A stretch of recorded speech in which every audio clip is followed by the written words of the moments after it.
meet my bride. Let's go for a ride in my newfangled automobile. Just where we will go, nobody knows, but it's sure a great way to feel. Behind the wheel of the speed meter steel, it's my newfangled automobile.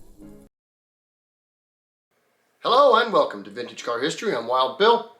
By the beginning of World War I, there had already been literally thousands of car manufacturers in existence.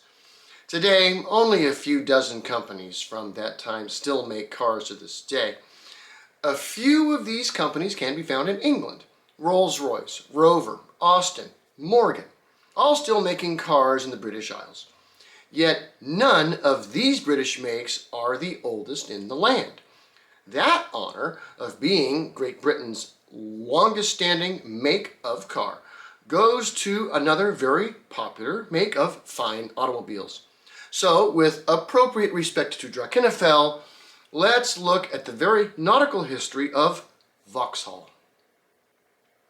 The company was founded in the Vauxhall region of London in 1857.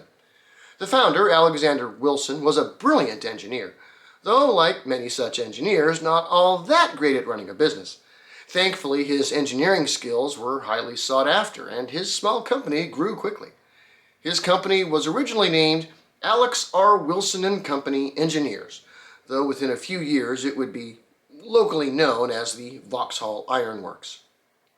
The initial product offerings of the firm were small portable pumps for Navy use, and the Royal Navy became a fast patron.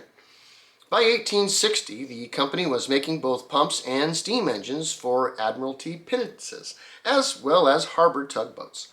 Wilson himself designed most of their initial products, even gathering a few patents in boiler design. The company grew at a steady pace and continued to expand their product offerings to the Royal Navy, adding boat davits and hoists to the lineup in the 1870s. Other navies, such as the French and Italian fleets, also purchased products from Vauxhall. Wilson was quite a gifted engineer with a particular penchant for safety. Boiler explosions were a common threat in the early days of steam power, as well as injuries caused by getting too close to the engines themselves. Wilson addressed both of these issues. For boilers, he created what would be called in the Royal Navy the donkey pump. These small yet rugged pumps were designed to monitor and maintain the water levels in the boiler, thus helping prevent catastrophic boiler failures. Also, he built triple expansion engines with no exposed moving parts to get one's fingers caught in, something that the enginemen appreciated. By the early 1890s, Vauxhall was amongst the largest contract providers for the Royal Navy and had hundreds of employees. But it grew too large for Alex Wilson to manage, and he left the company in 1894. Under new management, the company fixed its bad accounting practices and began to become much more profitable. The firm was reorganized in 1896 to be officially called the Vauxhall Iron Works Company Limited, and as a result of this, they once again expanded their product line to include refrigeration units, propellers, piping, and even shafts for ships both great and small. In 1901, a new major shareholder joined the company, a Mr. Rudolf Seltz. Seltz was a young engineer that, unlike other shareholders, was particularly interested in motor cars. He traveled to America early in 1902 and while there saw the newest runabout models being offered by the Winton Company.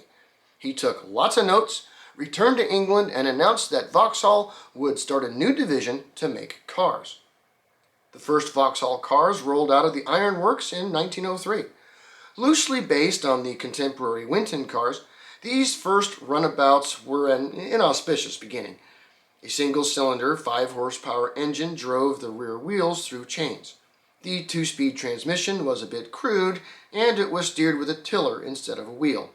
They built 70 of these first cars, and a few were tested by the Royal Mail.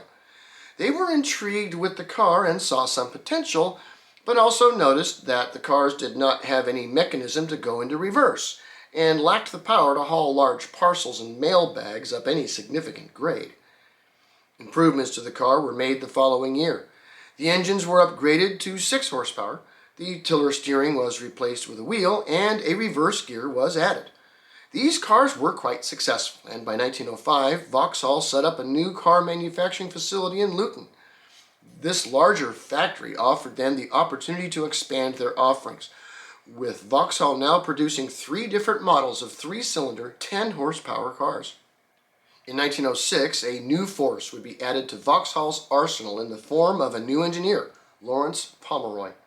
One of the first tasks this new engineer was given was to design a new engine for a true race car. His design, called the Y1, which hit the streets and the track in 1908, was a 4-cylinder, 3-liter engine of 20 horsepower, 3-speed gearbox, shaft drive to the wheels. It was low, powerful, and established Vauxhall as a maker of fine sports cars. Indeed, the company was renamed Vauxhall Motors as a result of this success.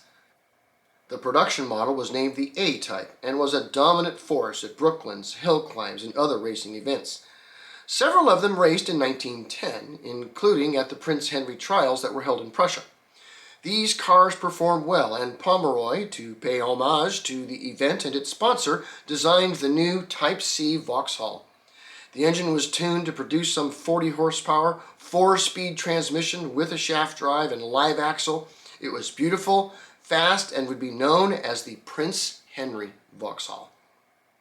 In 1913, Pomeroy increased the displacement of the engine to 4.5 liters.